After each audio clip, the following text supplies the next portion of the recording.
बिलावल भुट्टो का अवामी मार्च मंजिल की जानिब रवां दवां। वजीर आजम के जाने का वक्त आ गया। अवामी मार्च हुकूमत के खिलाफ ऐलान जंग है। इस्लामाबाद पहुंचकर हुकूमत पर हमला करेंगे। चेयरमैन पीपल्स पार्टी का मज़ार कायद पर खिताब।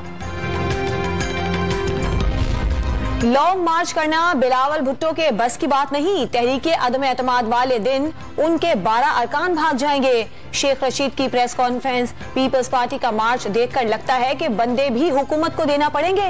फवाद चौधरी का तंज।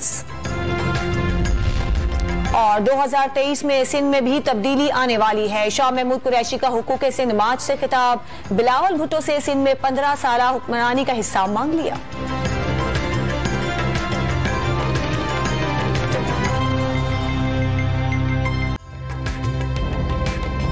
ताज़ा तरीन वीडियोस के लिए हमारा YouTube चैनल सब्सक्राइब करके बेल आइकन प्रेस कीजिए ताकि आपको मिले हर अपडेट सबसे पहले।